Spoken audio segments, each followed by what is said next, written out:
हाँ जी, तो राम राम जी सर। और क्यों, उम्मीद करूं बढ़िया होगा। बढ़िया क्लास चलती होगी और जितनी ज्यादा मेहनत करा बितो ज्यादा खराब रिस्पॉन्स आने लग रहा है। कि आवे कुछ खराब रिस्पॉन्स 2-3 दिन हो गया मैं नोटिस करता हूं जी क्लासा देखो मैं थारे वास्ते 4th ग्रेड की तैयारी वास्ते क्वेश्चन आंसर सीरीज स्टार्ट करी है। मैं थाने क्यों भी हो भाई कोई कमी हुआ तो मैंने बताओ, ठीक है। लेकिन बच्चा क्या करना है, चैनल अनसब्सक्राइब कर हुआ है। चलो कोई बात नहीं भाई, तो 1 सब्सक्राइब करा बन भी बहुत बहुत बधाई हुआ है, बंगो सिलेक्शन हुआ है और बढ़िया तरीकों बेबी साइंस कवर करा जठवी करा, कोई दिक्कत को नहीं।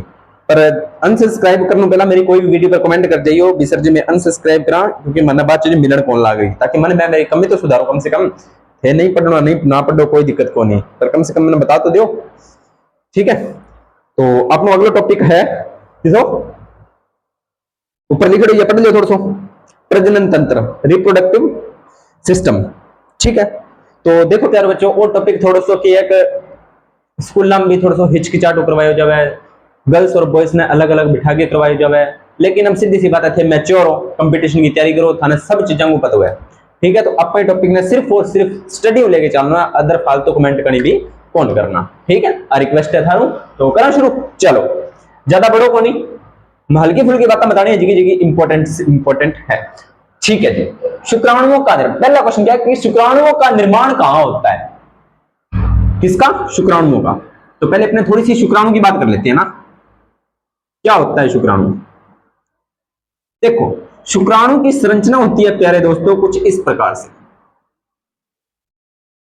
रफली बना रहा हूं मैं, ठीक है। इसे बोलते हैं सिर, इसे बोलते हैं धड़ और इसे बोलते हैं पूंछ। ये होता है जी माइटोकॉन्ड्रिया, माइटोकॉन्ड्रिया।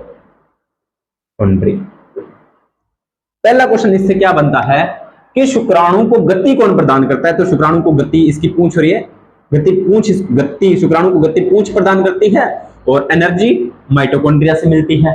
दो बातें क्लियर। ये जो सिर होता है और सिर पर टोपी नुमा संरचना होती है, ये जो टोपी नुमा संरचना आपकी कहलाती है प्यारे बच्चों एक्रोसोम। क्या कहलाती है? एक्रोसोम, ठीक है। क्या कहलाती है? एक्रोसोम। शायद आपको याद आ रहा होगा तो मैंने कोशिका में आपको गोल्जी काय पढ़ाया था। क्या पढ़ाया था? गोल्जी काय, गोल्जी काय, जिसकी खोज की थी कैमिलो गोल्जी ने, कैमिलो गोल्जी ने। याद आ गया? तो ये जो एक्रोसोम होते हैं ना, वो एक्रोसोम इस गोल्जी काय का ही बना होता है। Very important. ये जो एक्रोसोम की संरचना है वो किससे बनी होती है? ये आपकी गोल्जी काय से बनी होती है, ठीक है। अगली बात, मानव शरीर की सबसे छोटी कोशिका, बहुत बार बता दिया, सबसे छोटी कोशिका, ये भी आपको मैंने बहुत बार बता दिया है, ठीक है। अगली बात करें, इसको स्पर्म कहते हैं, दूसरा हिंदी में इसको स्पर्म भी कह देते हैं। इसका जो निर्माण होता है वो होता है अर्धसूत्री विभाजन द्वारा, अर्धसूत्री विभाजन द्वारा निर्माण हो गया, जिसको अपने इसके निर्माण को युग्मक जनन या शुक्र जनन भी बोलते हैं, युग्मक जनन या शुक्र जनन भी बोलते हैं, ठीक है। अगली बात, इसकी एक बात और है, इसकी जो खोज की थी वो किसने की थी? इसकी खोज की थी Antony von, Antony von Leeuwenhoek. किसने की थी? एंटोनी वॉन ल्यूवेनहॉक, ठीक है। आगे बात करते हैं इसके बारे में और शुक्राणु की ओर बात करें। चलिए देखते हैं, शुक्राणु में गुणसूत्र कितने होते हैं? 23। इसलिए इसे अगुणित कोशिका बोलते हैं। क्या बोलते हैं? अगुणित कोशिका, जिसे स्मॉल एन से लिखते हैं। और बात यह नर जनन कोशिका होती है, नर जनन कोशिका, यानी कि यह पुरुषों में पाई जाती है। शुक्राणु किस में पाए जाते हैं? पुरुषों में पाए जाते हैं। किस में पाए जाते हैं जी? पुरुषों में पाए जाते हैं। पुरुषों में इसका निर्माण कहां पे होता है? क्वेश्चन तो यही था ना, शुक्राणु का निर्माण कहां पे होता है? तो शुक्राणु का निर्माण होता है प्यारे बच्चों कहां पे? वृषण में। कहां पे? वृषण। वृषण को इंग्लिश में बोलते हैं टेस्टिस, टेस्टिस बोलते हैं। नर में यह एक जोड़ी पाई जाती है। कितने जोड़ी? एक जोड़ी। ठीक है, तो सीधी सी बात है, ये नर्व में पाए जाएंगे। इसकी जो लोकेशन होती है वो शरीर में बाहर की तरफ होती है, नीचे की तरफ, बाहर शरीर की में बाहर की तरफ रहते हैं, यानी कि शरीर के बाहर भी दिखाई देते हैं। अब इसका दिखाई देने का रीजन क्या है? क्योंकि इसका जो वृषण का टेम्परेचर होता है ना प्यारे बच्चों, वो 35 डिग्री सेल्सियस होता है। कितना होता है? 35 डिग्री। ये एग्जाम में पूछा था। ह्यूमन बॉडी का टेम्परेचर कितना होता है? 37 डिग्री सेल्सियस। ठीक है, तो 35 डिग्री सेल्सियस होता है इसका। इस 35 डिग्री पर ही शुक्राणुओं का निर्माण होता है, या शुक्राणु होते हैं वो सुरक्षित रहते हैं। वृषण को नर जनन का प्राथमिक लैंगिक नर जनन तंत्र का प्राथमिक लैंगिक अंग बोलते हैं। प्राथमिक लैंगिक अंग बोलते हैं वृषण। ठीक है जी, इतनी बातें आपको क्लियर हो गई होंगी एक क्वेश्चन से। ठीक है, स्क्रीनशॉट लीजिए इसका अगर लेना हो तो आपको फटाफट। फिर चलते हैं अगले क्वेश्चन पे। हो गया स्क्रीनशॉट? चलिए अगले क्वेश्चन पे चलते हैं।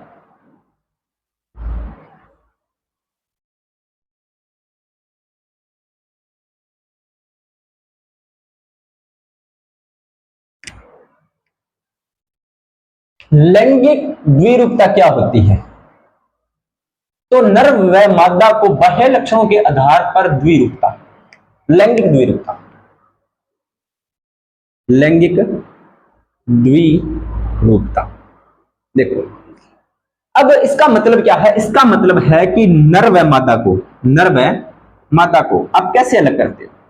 थोड़ा ना आप, ये टॉपिक थोड़ा सा अजीब है, कई बार साइंटिफिक शब्द भी नहीं मिलते हैं, तो मैं माफी चाहूंगा अगर मैं कुछ मिसवर्ड बोल देता हूं तो। बाकी प्रयास रहेगा कि नहीं बोला जाए, पूरा प्रयास रहेगा। फिर भी आपको समझाने के लिए मैं आपको बताता हूं दो तीन चीजें।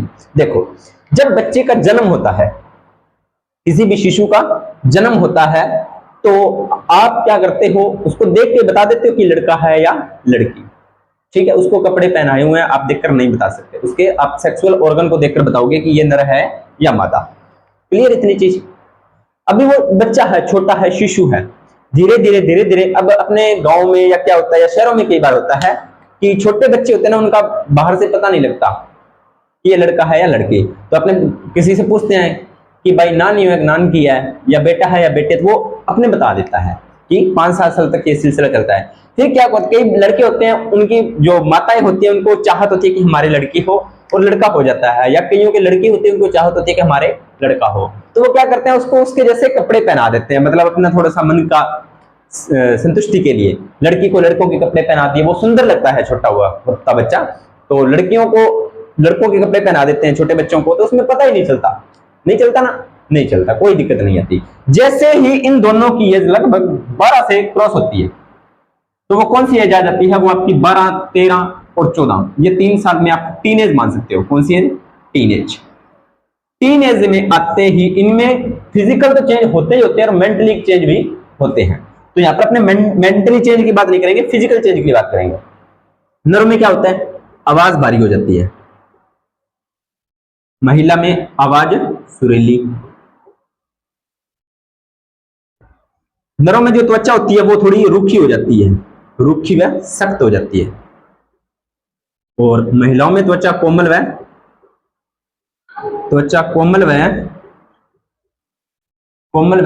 और तेलीय हो जाती है।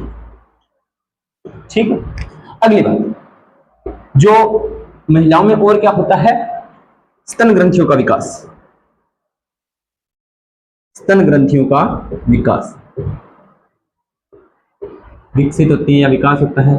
इसमें निष्क्रिय रहती है नर में। ठीक है, और भी जैसे चेंज मोटे मोटे इनको आप देखकर, और बॉडी लैंग्वेज, यानी कि उनकी जो शारीरिक संरचना भी बदलती है, शारीरिक संरचना भी बदलती है। तो थोड़ा मैं रफली बताता हूं। जो लड़कों की शारीरिक संरचना बनती है वो कुछ इस प्रकार से बनती है, थोड़ा सा ध्यान से देखना, भी ज्यादा मुझे नहीं बनाना आता।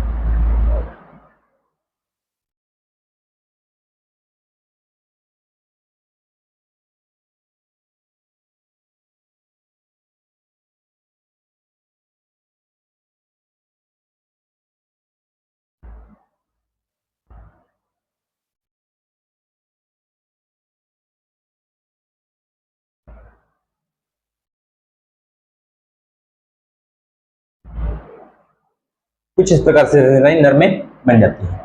लेकिन महिला में संरचना, शारीरिक संरचना वो कैसी बनती है, वो कुछ इस प्रकार से बनती है।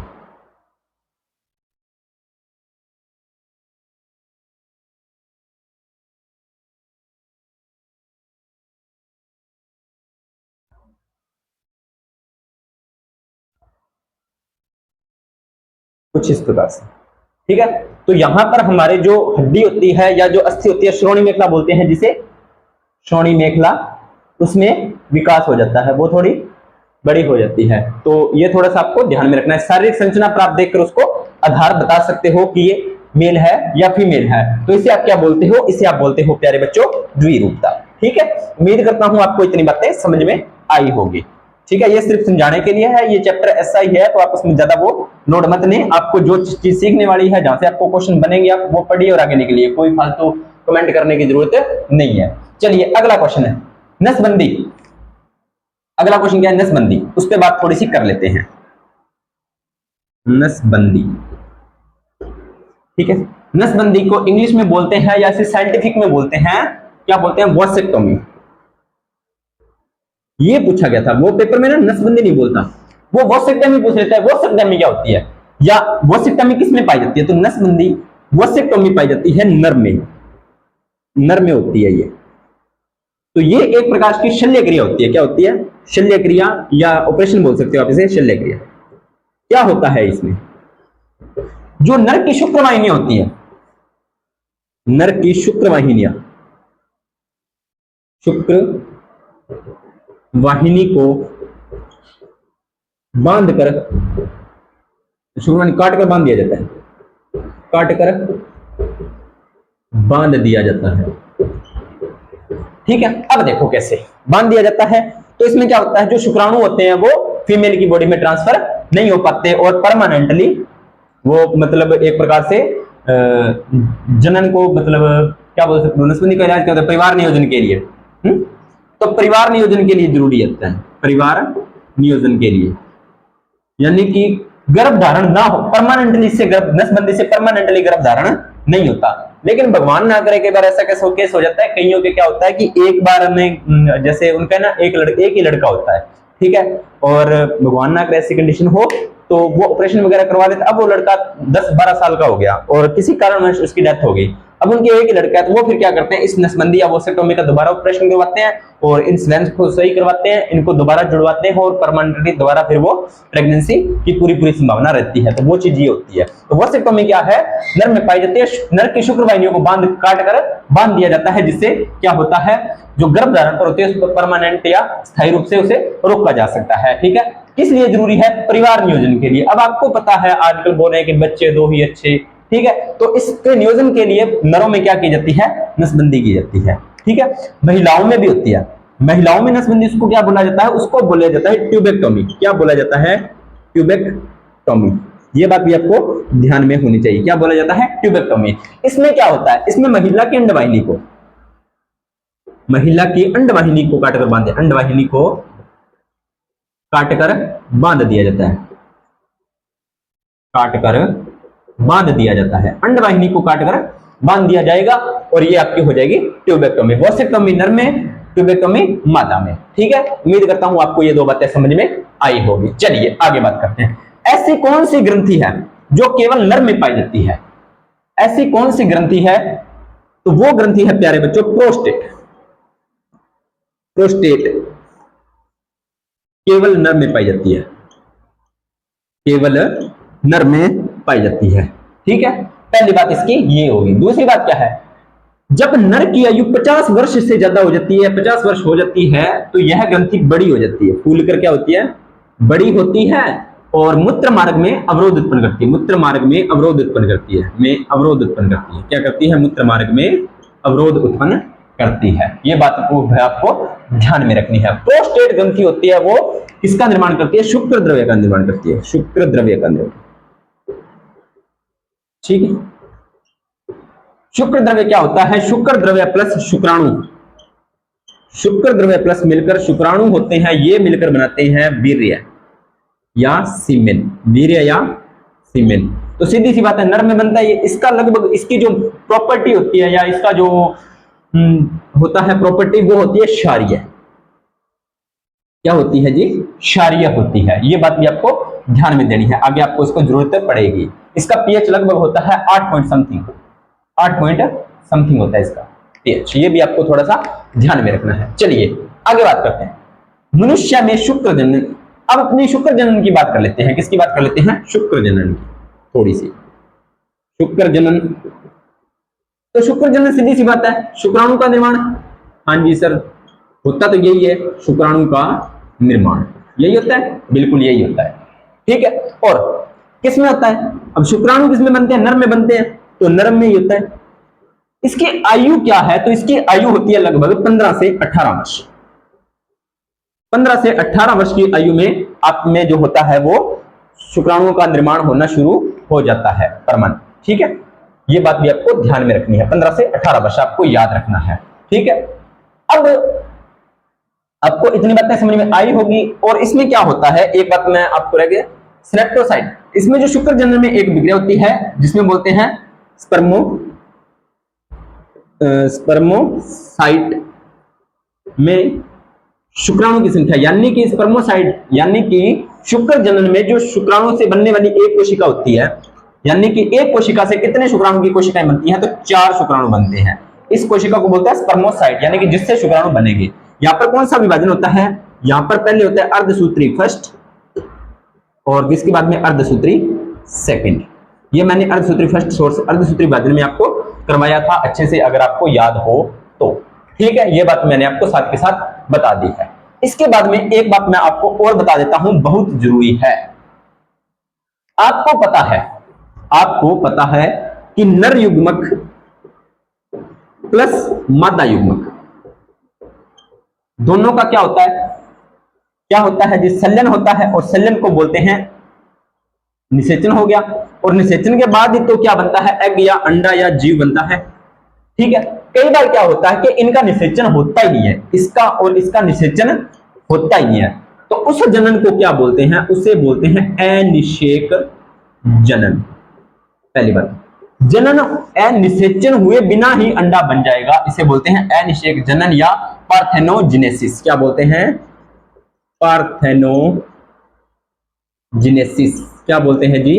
पार्थेनोजेनेसिस। ठीक है, बिना निषेचन ही अंडे का निर्माण हो जाता है। स्क्रीनशॉट ले लीजिए इसका, शायद आपके काम की हो। बाकी आपको ये पूरा ही काम का है, इसमें कोई किंतु परंतु वाली बात नहीं है। ठीक है दोस्तों, चलते हैं आगे।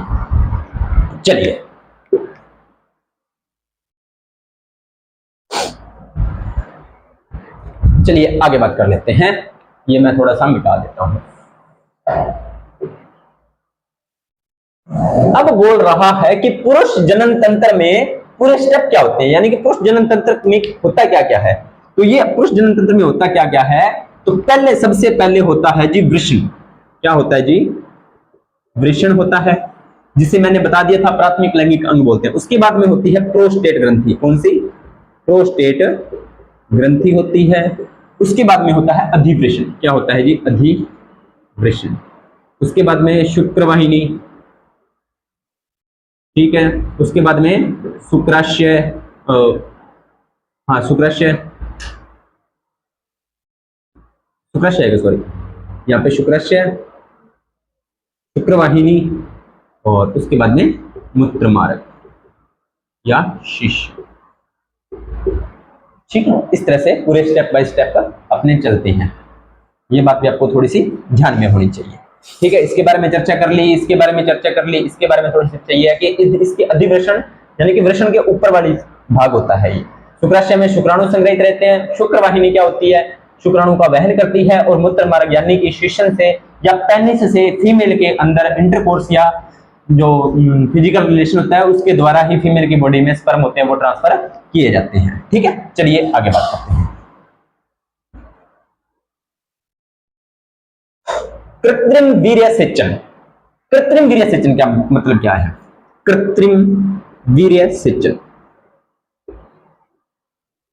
इसमें क्या होता है? आर्टिफिशियली यानी कि कृत्रिम रूप से, यानी कि नेचुरल तरीके से क्या होता है कि मादा के शरीर में शुक्राणुओं का ट्रांसफर किया जाता है। शुक्राणुओं का स्थानांतरण, यानी कि मादा के शरीर में शुक्राणुओं को भेजा जाता है किसके द्वारा? कृत्रिम वीर्य सेचन में। मादा, इसमें क्या होगा, इसमें नर और मादा के बीच में, नर और मादा के बीच में इंटरकोर्स नहीं होगा। क्या होगा? इंटरकोर्स नहीं होगा। ठीक है, मादा के शरीर में बिना इंटरकोर्स। अब देखो नेचुरल तरीके से हो रहा है, फिर तो नर के द्वारा मादा के शरीर में शुक्राणु भेजे जाएंगे, इसमें तो कोई दिक्कत नहीं है। लेकिन इनका बिना इंटरकोर्स करवाए, दो नर और मादा का बिना इंटरकोर्स करवाए मादा के शरीर में शुक्राणु को भेजना है, तो कृत्रिम वीर्य सेचन विधि होती है। ठीक है, आप घरों में देखते भी हो, जैसे अपने जो पशुपालन करते हैं ना, वो इस चीज को अच्छे से समझते हैं। ठीक है, ज्यादा बताने की जरूरत नहीं है, वो आपने जब पशु परिचर्या की तैयारी की होगी तो आपको पता होगा। ठीक है, कृत्रिम वीर्य सेचन यही होता है कि मादा के शरीर में आर्टिफिशियली, जैसे आप क्या होता है कि आपको पता है कि जो आप पशुपालन करते हो, गाय होती है या भैंस होती है, उसमें जो मासिक धर्म आता है या जो मासिक चक्र आता है, तो उसमें आपको पता लग जाता है कि हाँ, इसके जो जो जो आपका पशु होता है उसके बिहेवियर से आपको पता लग जाता है कि इसमें जो आपको एमसी आई हुई है। ठीक है, और तब क्या करते हो, आप डॉक्टर को बुलाते हो और आप कृत्रिम वीर्य सेचन के द्वारा, कृत्रिम वीर्य सेचन के द्वारा जो नर पशु होता है, जैसे मादा का जो ऐसे भैंस है तो उसका वो भैंसा हो जाएगा। ठीक है, गाय है तो उसका बैल हो जाएगा। उसके जो अच्छे शुक्राणु होते हैं वो उसके डॉक्टर के द्वारा, जो डॉक्टर आते हैं पशुओं वाले, उनके द्वारा ये आप उसकी बॉडी में ट्रांसफर करवा देते हो। ठीक है, समझ गए होगे अब तो कृत्रिम वीर्य सेचन। ठीक है, चलिए आगे बात करते हैं।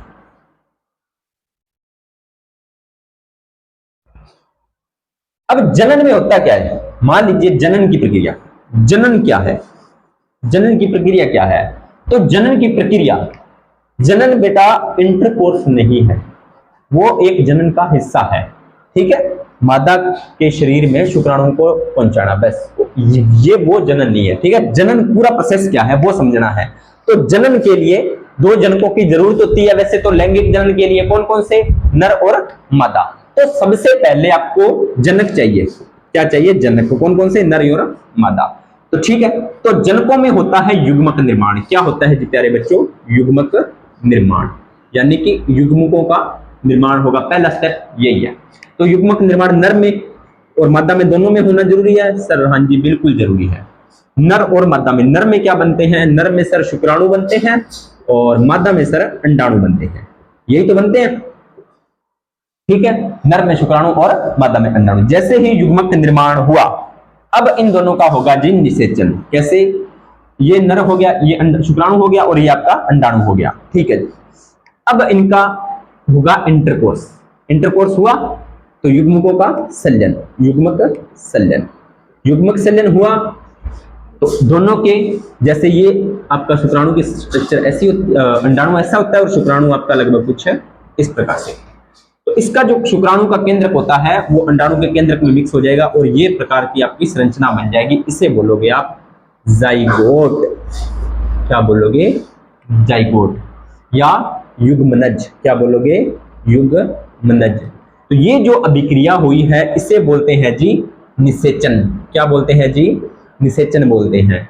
निषेचन हुआ, इसके बाद में ये अब ये इसमें 23 गुणसूत्र होते हैं, इसमें भी 23 होते हैं।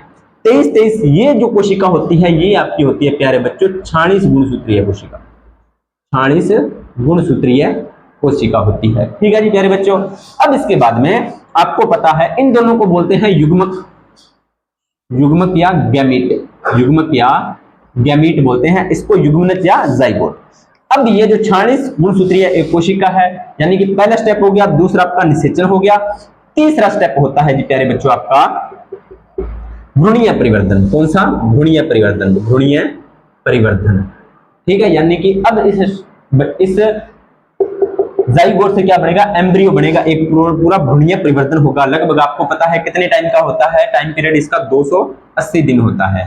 ठीक है, 9 महीने 10 दिन होता है। उसके बाद में ये स्टेप पूरा हुआ और चौथा स्टेप होगा आपका प्रसव, यानी कि डिलीवरी, प्रसव या डिलीवरी। उसके बाद में बेबी, ये जो यहां से लेकर यहां तक का प्रोसेस है ये आपका पूरा जनन होता है। तो जनन की परिभाषा आप क्या कह सकते हो कि कोई भी जीव अपने द्वारा अपने द्वारा कोई जीव अपने द्वारा अपने ही समान गुणों, समान लक्षणों और समान आकृति, बिल्कुल अपने ही जैसी एक नई संतति बनाता है। ठीक है, तो उसे जनन कहते हैं। तो जनन क्यों जरूरी है? अपने अस्तित्व को बनाए रखने के लिए। ठीक है जी। ये चीज होती है। इसका स्क्रीनशॉट ले लो, शायद आपके काम आए। आगे बात करते हैं आप। चलिए आगे देखते हैं आगे क्या कहता है ये।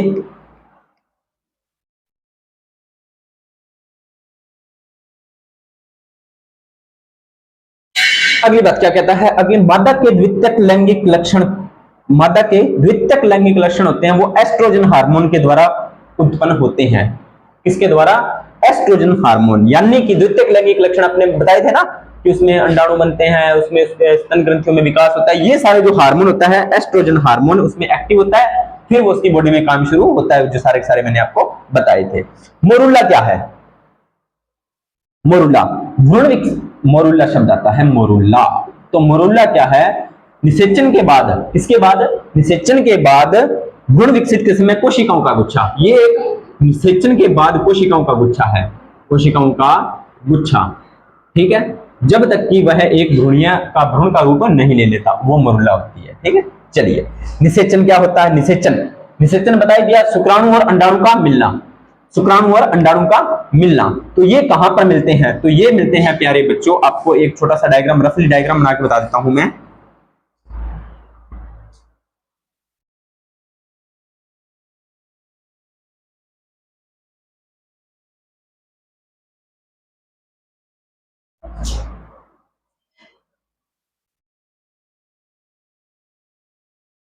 मैं थोड़ा रफली बना रहा हूं ताकि आपको कंफर्म हो जाए। ये होता है जी आपके अंडाशय, ये होता है जी आपका गर्भाशय, ये होती है जी आपकी ग्रीवा, ये होती है जी आपकी विजाइना, ठीक है, और ये होती है जी आपकी अंडवाहिनी, अंडवाहिनी। अब देखो मेल और फीमेल के बीच में इंटरकोर्स हुआ, शुक्राणु जाते हैं आपके यहां पर शुक्राणु छोड़ दिए जाते हैं, ठीक है, यहां से एग निकलता है यानी कि अंडाणु निकलता है, वो अंडाणु चलता है चलता है चलता है और यहां रुक जाता है, यहां पर रुका हुआ है अंडाणु। अब इंटरकोर्स हुआ, अब ये शुक्राणु भागेंगे कहां पर? यहां पर शुक्राणु भागेंगे। अब देखो एक चीज इमेजिनेशन करने वाली है, जब मेल और फीमेल के बीच में इंटरकोर्स होता है तो लगभग एक स्खलन, यानी कि एक स्खलन का मतलब है कि मेल और फीमेल के जब में एक बार इंटरकोर्स होता है तब लगभग 5 ml सीमेन फीमेल की बॉडी में ट्रांसफर होते हैं। किस कहां पे? फीमेल की बॉडी में ट्रांसफर होगी 5 ml, और इस 5 ml वीर्य के अंदर लगभग 30 से 40 करोड़ स्पर्म होते हैं। पूरा बड़ी तकड़ी बात है ना, 40 करोड़ शुक्राणु होते हैं। लेकिन इधर मादा के पास कितने? एक माह में एक अंडाणु बनता है, यानी कि इस 30 या 40 करोड़ में से हमें सिर्फ एक ही स्पर्म चाहिए, सिर्फ एक स्पर्म, ठीक है। अब जैसे ही ये सारे स्पर्म यहाँ पे खड़े हैं, तो आपको मैंने बताया था कि स्पर्म होते हैं, तो सीधी सी बात है स्पर्म तो छोड़ने जाते हैं, वीर्य होता है, उसको स्थानांतरण होता है, वीर्य का स्थानांतरण होता है। अब इसमें क्या होता है आपको पता है, किसकी प्रकृति कौन सी होती है? इसकी प्रकृति होती है प्यारे बच्चों क्षारीय। कौन सी प्रकृति होती है? क्षारीय होती है, ये मैं आपको बता चुका हूं। इसके बाद में क्या होता है, जो मादा होती है, फीमेल होती है, उसकी जो विजाइना होती है उसमें एसिड बनता है। क्या बनता है? अम्ल बनता है। क्लियर? अम्ल बनता है, जो आप कह सकते हो फीमेल के अंदर जो सीमेन होता है ना, उस वो भी थोड़ा सा अम्लीय होता है, ठीक है। तो ये शुक्राणु, ये अम्ल और क्षार आपस में विक्रिया करते हैं, तो सीधी सी बात है ये एक दूसरे के प्रभाव को नष्ट करते हैं। तो कुछ स्पर्म तो यही नष्ट हो जाते हैं, डेड हो जाते हैं, ठीक है। चलिए जी, अब कुछ रहते हैं, पहला स्टेप तो ये, यहां से जो कुछ तो यही मर गए 30 से 40 करोड़। अब अगला स्टेप क्या है? अगला जैसे यहां से कुछ बच के निकले तो हमारे शरीर में आगे है WBC। अब भाई साहब WBC एक्टिव हो जाती है। क्यों हो जाती है? क्योंकि शुक्राणु होता है जो, समझना मेरी बात को, WBC का क्या काम है? प्रतिरक्षी अणुओं से सुरक्षा, यानी कि प्रतिरक्षी काम करती है हमारे शरीर में WBC। तो इस WBC ये क्या सोचती है? WBC को जैसे ही स्पर्म एंटर होते हैं तो WBC एक्टिव हो जाती है, क्योंकि WBC को एक्टिव होना जरूरी है, क्योंकि WBC ऐसा फील करती है कि ये मेरे लिए हानिकारक है, मेरे शरीर के लिए हानिकारक है, किसी और बॉडी का सेल है, ये मेरा सेल नहीं है। तो ये क्या करती है? ये क्या करती है? WBC इस पर अटैक कर देती है। अटैक करेगी, WBC का आक्रमण, WBC का आक्रमण, डब्ल्यूबीसी का आक्रमण होता है और कुछ बेचारे स्पर्म फिर मर जाते हैं। कुछ कमजोर सेल्स होते हैं, अब जो यहां से बच के कुछ इधर भागते हैं और कुछ इधर भागते हैं। आपको पता है एक माह में एक अंडाशय से एक अंडाणु बनता है, चाहे तो इधर से बन जाए चाहे इधर से बन जाए, ठीक है, एक ही बनेगा। तो अब जो इधर गए वो भी वेस्टेज हो गए बेचारे, वो भी वेस्टेज हो गए। ये काम मतलब कि चलो एक बार इसको समझो, ठीक है। तीसरा स्टेप, यहां से जो बचकर निकले कुछ वैसे ही थक जाते हैं कम ऊर्जा के कारण, यानी कि कमजोर शुक्राणु भी मर जाएंगे, कमजोर शुक्राणु भी मर जाएंगे। अब कोई सा, अब इसमें से जो फुल स्पीड में जो सबसे तेज है सबसे एक्टिव है, अब यहां पर कंपटीशन क्या है कि पहले आओ पहले पाओ, जो शुक्राणु इसमें पहले एंटर हो जाएगा। अब देखो इस तरह से समझते हैं इसको, ये अंडाणु है, फैलोपियन ट्यूब में वेट कर रहा है, इधर से स्पर्म आ रहे हैं पीछे से भागते हुए। अब मान लीजिए ये स्पर्म सबसे तेज है और अच्छा है, तो ये इनको पछाड़कर इस पर आएगा। जैसे ही इस पर आएगा तो ये जो दीवार है ये दीवार टूट जाएगी, ये दीवार टूटेगी और इसका स्पर्म होगा, जो स्पर्म का एग होगा वो इसमें मिक्स हो जाएगा और ऊपर से इस तरह से एक परत बन जाएगी, एक परत बहुत स्ट्रॉन्ग परत होगी। अब ये जो शुक्राणु आएंगे कितने ही आते रहे, इस पर अटैक करते रहेंगे करते रहेंगे करते रहेंगे करते रहेंगे। पहले जो आ गया उसको तो इसने अंदर ले लिया अंडाणु ने, अब चाहे जितने मर्जी आ जाए ये इसको अंदर नहीं लेंगे, ठीक है, अपने अंदर एंटर नहीं होने देंगे। तो ये जो आपकी संरचना बनेगी, फिर कैसी संरचना बन जाएगी आपकी, इस प्रकार से ये बन जाएगी, जिसे आप क्या बोलोगे, जिसे आप बोलोगे जाइगोट। अब बचे हुए शुक्राणु महिला के मादा के शरीर में, मादा के शरीर में शुक्राणु, मादा के शरीर में शुक्राणु कितने टाइम तक जीवित रहते हैं सर? 72 घंटे तक ही जीवित रह पाते हैं। ये जो मैंने सारी प्रोसेस बताई, अगर 72 घंटे से पहले पहले हो गई तो हो गई, अदरवाइज नहीं होगी, ठीक है। ये बात भी आपको मतलब बहुत कितना टफ काम हो रहा है ना। तो ये जो अंडाणु और शुक्राणु का जो संलयन होता है वो कहां पे होता है, ये वाला भाग मैंने कौन सा बताया था, अंडवाहिनी। तो आपका क्वेश्चन क्या है कि निषेचन कहां पे होता है, अंडवाहिनी। अंडवाहिनी को डिंब वाहिनी भी बोलते हैं, फैलोपियन ट्यूब भी बोलते हैं। ये बात भी आपको समझ में आ गई होगी, ठीक है।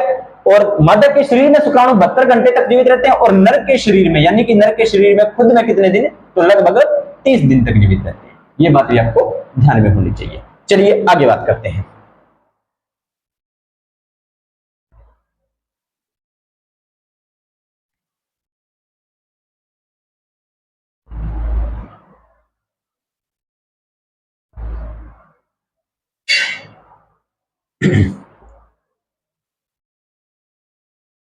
मासिक चक्र, आर्तव चक्र की बात कर लेते हैं। आर्तव चक्र, मासिक चक्र या एमसी महिला में कितने दिन की होती है, 28 दिन की। 29 की भी हो जाता है कभी कभी, एक या 2 दिन ऊपर नीचे हो जाता है तो कोई दिक्कत वाली बात है नहीं होती है, और ज्यादा होती है तो हार्मोन इनबैलेंस, ये वगैरह अलग अलग कंडीशन है। इसका नियमन नियंत्रण कौन करता है, इसका नियंत्रण करता है जी आपकी कौन सी ग्रंथि, पीयूष ग्रंथि। कौन सी ग्रंथि, पीयूष ग्रंथि। और पीयूष ग्रंथि का एक अन्य नाम क्या है, मास्टर ग्रंथि। मास्टर ग्रंथि क्यों बोलते हैं, क्योंकि यह अन्य 7 ग्रंथियों पर कंट्रोल रखती है, अन्य 7 ग्रंथियों पर कंट्रोल रखती है, ठीक है जी। अगली बात है, इसमें जो होती है 10 से 12वां दिन होता है, वो कौन सी होती है, पुट्टिका प्रावस्था। कौन सी, पुट्टिका प्रावस्था, ठीक है। 14वें दिन होता है अंडोत्सर्ग। ये बात भी आपको ध्यान में रखनी है। और उसके बाद में 14 से 17 दिन या 18 दिन तक लगभग अंडाणु वेट करता है स्पर्म का, और अगर उसको स्पर्म मिल गया तो निषेचन प्रेगनेंसी हो जाएगी, अगर नहीं मिला शुक्राणु तो फिर वो ब्लीडिंग स्टार्ट, और ये लगभग 6-7 दिन चलती है, और ये पूरा सर्कल आपको चलता रहता। तो यहां से आपको पहला क्वेश्चन तो यही है, 28 दिन नियंत्रण पीयूष ग्रंथि और पूर्वावस्था अंडोत्सर्ग, बस इतना ही आपको ध्यान रखना है। अगली बात, मानव जरायुज। जरायुज क्या होता है, जरायुज सॉरी जरायुज जो बच्चों को जन्म देते हैं, अंडों को नहीं, बच्चों को जन्म देते हैं, उन्हें जरायुज बोलते हैं, ठीक है। ये बात भी आपको थोड़ी सी ध्यान में रखते हैं। अब देखो आपके लिए एक इंपॉर्टेंट चीज, बहुत इंपॉर्टेंट है, आप देखते भी हो अपनी लाइफ में। एक है ना प्रेगनेंसी टेस्ट किट आती है 30 या 40 रुपए की, जिससे आप कंफर्म कर पाते हो कि प्रेगनेंसी है या नहीं है। तो सीधी सी बात है, गर्भावस्था से गर्भावस्था ही बोलोगे आप, तो उस गर्भावस्था का हार्मोन यानी कि उसको कंफर्म करना, गर्भावस्था हार्मोन कौन सा होता है, गर्भावस्था हार्मोन, ये हार्मोन होता है जी प्रोजेस्टेरोन। कौन सा? प्रोजेस्टेरोन, ये हार्मोन होता है। ये हार्मोन अगर जो गर्भावस्था कंफर्म कौन करेगा? ये हार्मोन करेगा। यूरिन में अगर ये हार्मोन पाया जाता है तो किट में डबल लाइन आ जाती है, तो कंफर्म हो जाता है कि प्रेगनेंसी है। यानी प्रोजेस्टेरोन हार्मोन होता है वो गर्भावस्था को आपकी कंफर्म करता है। भ्रूणीय विकास अवधि निषेचन के बाद 10 सप्ताह है। भ्रूणीय विकास अवधि का मतलब क्या है कि वो जो निषेचन के बाद यानी कि निषेचन से जाइगोट, अब इसमें लगभग 10 सप्ताह तक ये एक भ्रूण का रूप लेता है, यानी कि कुछ इस प्रकार से, इस प्रकार का रूप लेने के लिए उसे 10 सप्ताह लगते हैं, जिसे बोलते हैं भ्रूणीय विकास अवधि। कितनी होती है? निषेचन के बाद 10 सप्ताह है। अगली बात करते हैं, रिलैक्सिन हार्मोन किसके द्वारा स्रावित होता है? तो रिलैक्सिन हार्मोन होता है जी प्लेसेंटा के द्वारा। किसके द्वारा? प्लेसेंटा। प्लेसेंटा क्या होती है? प्लेसेंटा अपरा। प्लेसेंटा का नाम क्या होता है? एक अपरा नाम होता है, एक आंवल भी होता है। एक बार एग्जाम में सीधा पूछ लिया था आंवल क्या है, लो जी आंवल पूछ लिया था, आंवल ना तो उसने प्लेसेंटा दिया ना अपरा दिया, सीधा आंवल पूछ लिया भी आंवल क्या है। बच्चे कंफ्यूज हो गए, आंवल को आंवला समझ रहे हैं, ठीक है, तो आंवल है जो प्लेसेंटा का ही नाम है, ये बात भी आपको ध्यान में। तो प्लेसेंटा से कौन सा हार्मोन स्रावित होता है? रिलैक्सिन। कौन सा? रिलैक्सिन, ये बात भी ध्यान देना। अब आंवल का काम क्या है? तो आंवल का काम होता है बेटा जी मां व शिशु का, मां से शिशु तक, जो घर में शिशु नहीं कह सकते उसे भ्रूण कहेंगे, मां से भ्रूण तक पोषण पहुंचाया जाता है। यानी कि जो भ्रूण पल रहा है 9 महीने 10 दिन तक, 9 माह 10 दिन तक उसे पोषण तो चाहिए, तभी तो वो बड़ा होगा। तो मां जो भोजन करती है उसका पोषण सीधे भ्रूण को किसके द्वारा भेजा जाता है? प्लेसेंटा के द्वारा भेजा जाता है। अब आपको मैं एक चीज और बताता हूं, ठीक है, चलो बता ही देता हूं। गर्भ की सबसे बाहरी झिल्ली होती है जरायु। चलो समझते हैं इसे। मान लीजिए ये भ्रूण होता है, ये मां का गर्भाशय है, और इसके अंदर मान लीजिए इस प्रकार से समझते हैं इसको, बन नहीं रहा, ये देखो, ये आपकी प्लेसेंटा है, ये आपका भ्रूण है, ठीक है। ये जो बाहर वाली झिल्ली होती है इसे बोलते हैं जरायु। अब इस बेबी का बर्थ होता है, इस बेबी का बर्थ होता है, तो सीधी सी बात है डिलीवरी हुई, तो ये जो ऊपर अंदर वाला जो बचा हुआ भाग है इसे क्या बोलते हैं? इसे सामान्य भाषा में अपने जैर बोल देते हैं, ठीक है, लेकिन साइंटिफिक भाषा में इसे क्या बोलते हैं? याद रखना है, उल्ब वेदन। उल्ब वेदन, ये आपको ध्यान में रखना, उल्ब वेदन पूछा गया क्वेश्चन है, उल्ब वेदन क्या है, ठीक है, ये बात भी आपको क्लियर हो गई होगी। अब एक इंपॉर्टेंट न्यूज है वो आपको देनी है, बहुत अच्छी न्यूज है, आपको मजा आएगा ये चीज पढ़ने में, भाई हमें तो ये पता ही नहीं था। तो 1 मिनट थोड़ा सा ब्रेक, क्योंकि मैं मार्कर में इंक डाल लेता हूं ताकि बीच में हमें डिस्टरबेंस ना हो, ठीक है। थोड़ा सा आप इसका ज्यादा लंबा चौड़ा नहीं है अभी, थोड़ा ही रह गया है, तो करते हैं अपने इसके बारे में चर्चा। बस 1 मिनट आप मुझे टाइम दीजिए, सिर्फ 1 मिनट, सिर्फ 1 मिनट। बड़ी इंटरेस्टिंग चीज बताएंगे तो थोड़ा सा तो वेट बनता है ना।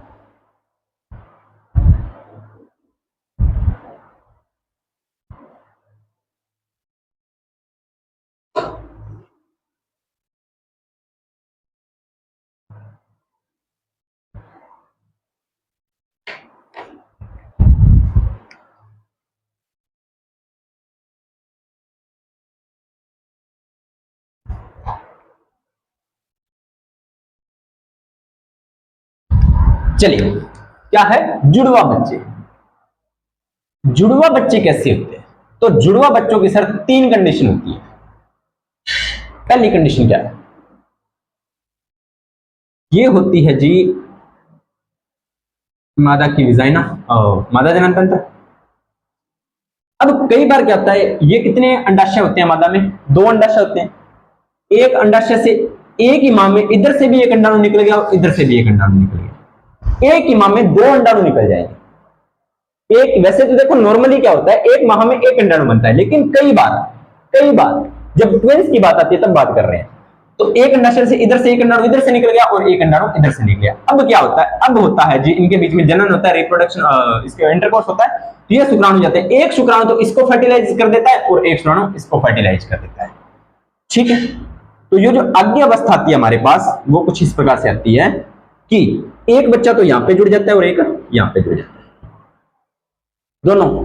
तो ध्यान देना प्यारे बच्चों, ये बच्चा, ये जो बच्चा आगे होगा, ये लड़का हो सकता है, लड़की हो सकती है, ये लड़का हो सकता है, लड़की हो सकती है। मतलब क्या इस चीज का, यानी कि इन दोनों बच्चों का सीधी सी बात है जन्म एक साथ होगा, तो होने वाले दोनों लड़कों भी हो सकते हैं, दोनों लड़के भी हो सकते हैं, दोनों लड़की भी हो सकती है, और एक लड़का और एक लड़की हो सकता है, एक लड़का और एक लड़की हो सकता है। पहली कंडीशन तो ये है आपके पास। ठीक है, समझिए मेरी बात कि कई बार क्या होता है, दोनों अंडाणुओं से, दोनों अंडाशय से एक अंडाणु इधर से आ गया और एक अंडाणु इधर से आ गया, इंटरकोर्स के बाद दोनों एक दूसरे को फर्टिलाइज कर देते हैं और क्या हो जाता है, प्रेगनेंसी स्थापित हो जाती है। और इसके और इसके, यानी कि अब ये मान लीजिए दो बच्चे मैं यहां पे बना देता हूं, दो बच्चे बनाता हूं, समझना भाई ध्यान से।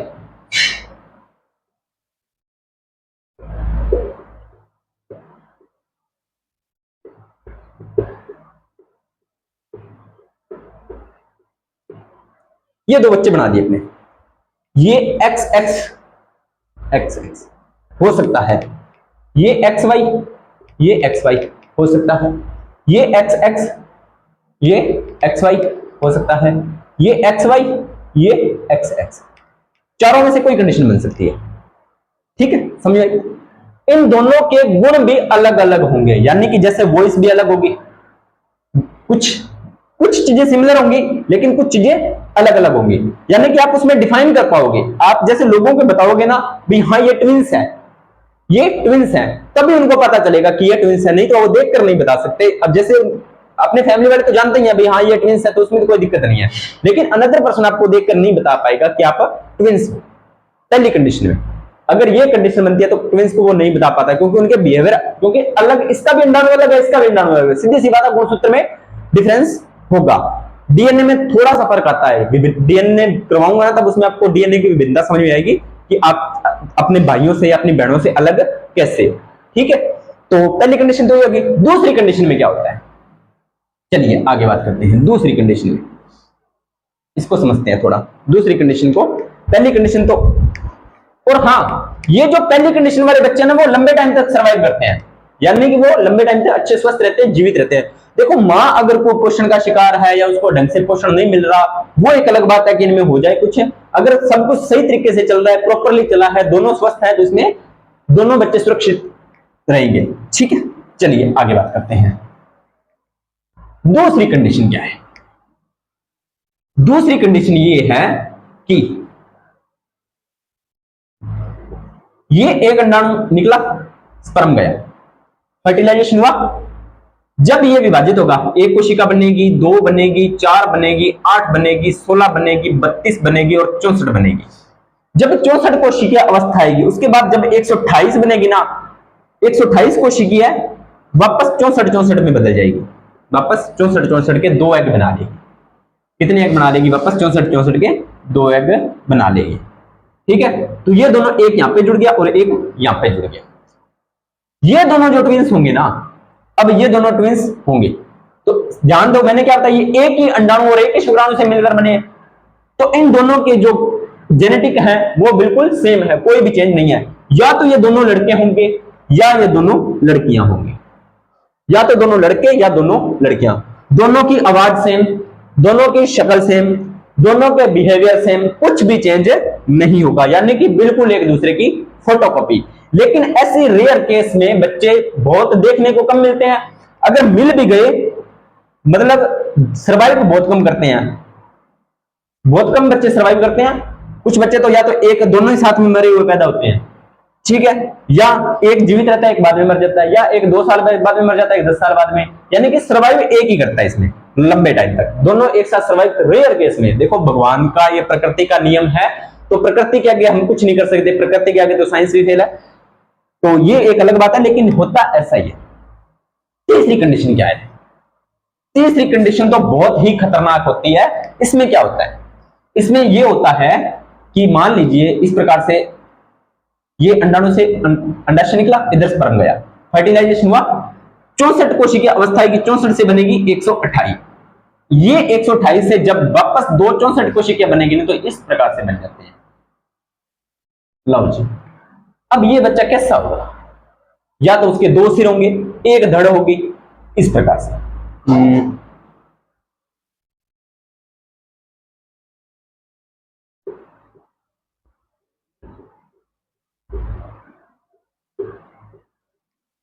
इस प्रकार से बच्चा पैदा होगा तो क्या सर्वाइव करेगा? नहीं करेगा। बहुत रेयर केस में सर्वाइव करते हैं, लेकिन उनका कोई जीवन भी नहीं होता वैसे देखा जाए तो। ठीक है, तो 3 कंडीशन में जुड़वा बच्चे पैदा होते हैं। चलिए आगे बात करते हैं अगले क्वेश्चन पे। उम्मीद करता हूं अच्छा लगा होगा मेरा कंटेंट। अब देखिए, जैसे फीमेल में प्रेगनेंसी हो गई, प्रसव भी हो गया, तो बच्चे को दूध पिलाने के लिए स्तन ग्रंथियां होती हैं।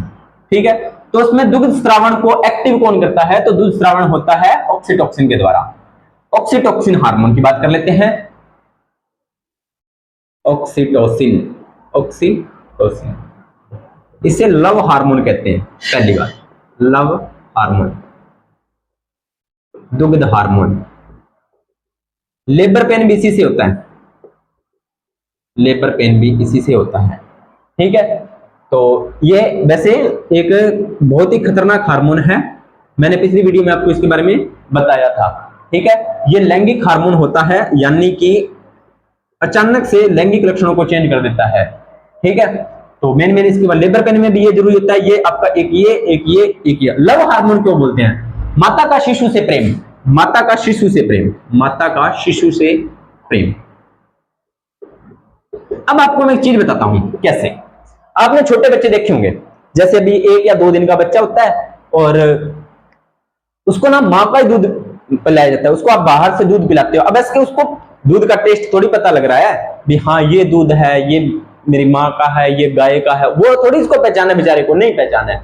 लेकिन जब उस दूध में ऑक्सीटोसिन हार्मोन ही उसके माइंड को सेट रखता है बच्चे को, तो वो जब उस अपनी माँ का दूध का सेवन करता है, अपनी माँ का दूध का सेवन करता है, तब उससे ऑक्सीटोसिन हार्मोन की वजह से उसमें जो उसको बच्चे को ऑक्सीटोसिन लव हार्मोन की वजह से ही वह अपनी माता से प्रेम को बढ़ा पाता है, और वो हार्मोन ही उसे बताता है कि यही मेरी माता है। दूसरी माता का दूध पिला हुआ बच्चा एक्सेप्ट नहीं करता। ठीक है, तो ऑक्सीटोसिन हार्मोन माता व शिशु के बीच के हार्मोन को लव हार्मोन कहा जाता है। ठीक है, बाकी अपने जब इसको विस्तार से चर्चा करेंगे लैब असिस्टेंट के बैच में। अभी तो अपने क्वेश्चन आंसर कर रहे हैं ना, तो चलिए आगे बात कर लेते हैं। क्लाइटोरिस, क्लाइटोरिस, क्लाइटोरिस क्या होता है? तो मादा जननांग में अविकसित शिशन। तो देखो, शिशन या पेनिस नर में पाया जाता है। ठीक है, लेकिन मादा में अब जब प्रेगनेंसी होती है तब पता नहीं होता ना कि 3 महीने तक तो पता ही नहीं लगता कि होने वाला बच्चा लड़का है या लड़की। उस कंडीशन में जो मादा जननांग बाद में विकसित होता है, तो मादा में जो शिशन होता है वो अविकसित होता है, जिसे बोलते हैं क्लाइटोरिस। वृषण का आवरण क्या कहलाता है? क्योंकि वृषण जिस आवरण में होता है उस आवरण को बोलते हैं पेरिटोनियम, पेरिटोनियम झिल्ली। ठीक है, आपको याद रखना। प्रोलैक्टिन स्त्रियों में दूध बनाने की क्रिया को आवश्यक हार्मोन है। देखो, ऑक्सीटोसिन क्या करता है? उसको प्रेरित करता है दूध आने के लिए, लेकिन दूध बनाने के लिए प्रोलैक्टिन हार्मोन है। याद करवाया था ना दूध में लैक्टिक, लैक्टोज, तो यहां से याद कर लो प्रोलैक्टिन। बस अगला है मोंटेगार्मी, मोंटेगामरी, मोंटेगामरी ग्रंथि किस में पाई जाती है? मोंटेगामरी ग्रंथि स्तनों में पाई जाती है। ठीक है, यह बात आपको ध्यान में होनी चाहिए। मानव जनन का जो चैप्टर है वो मैंने क्वेश्चन आंसर के थ्रू जहां जहां से क्वेश्चन बनने थे मैंने आपको करवा दिए हैं। मानव में गुणसूत्र की संख्या 46 होती है, और मानव में प्रजनन काल जो होता है आपको पता ही है। और हाँ, 2 बातें रह गई हैं। रजोदर्शन, रजोदर्शन, महिला में पहली बार एमसी को देखना, पहली बार महिला में एमसी आना। ठीक है, और रजो निवृत्ति, रजो निवृत्ति अंतिम बार एमसी, अंतिम बार एमसी। तो इसकी एज होती है लगभग 14 से 15 या 16 से 18, और अंतिम बार की होती है 45 से 50। नरों में इसकी कोई अंतिम बार होता ही नहीं है, जब तक जीवित रहते हैं तब तक शुक्राणु का निर्माण उसमें होता रहता है। ठीक है, तो तभी कहते हैं कि महिला होती है जो 45 या 50 के बाद में मां नहीं बन पाती। ठीक है, इतनी बातें आपको उम्मीद करता हूं समझ में आई होगी। सेशन अच्छा लगे तो लाइक करना, शेयर करना, कमेंट करना अच्छे, बस सीधी सी बात है, चैप्टर ऐसा है तो खुल के पढ़ाना पड़ता है। और इसमें कोई नेगेटिव कमेंट ना करें, मैं आपसे रिक्वेस्ट कर रहा हूं, ठीक है। कोई भी नेगेटिव कमेंट ना करे, ऐसे अच्छा नहीं लगेगा। मेरा तो क्या है, मैंने तो पढ़ा दिया है, मेरा पढ़ाना काम है, उसके बाद में आप पर डिपेंड है कि आप कैसा उसको रिस्पॉन्ड करते हो, ठीक है। और ऑल द बेस्ट एग्जाम के लिए। बाकी अगला टॉपिक अपना प्रयास करेंगे ग्रंथियों का करने वाला, क्योंकि ग्रंथियों से भी क्वेश्चन आएंगे, तंत्र में सारी आएंगे ना, तो ग्रंथियों से भी फटाफट मैं आपको क्वेश्चन करवा दूंगा। फिर उसके बाद में आपको अगर कोई टॉपिक करना हो तो कमेंट सेक्शन में डाल देना, मैं वो भी आपको कवर करवाने का पूरा प्रयास कराऊंगा। मिलते हैं नेक्स्ट क्लास के अंदर, तब तक धन्यवाद।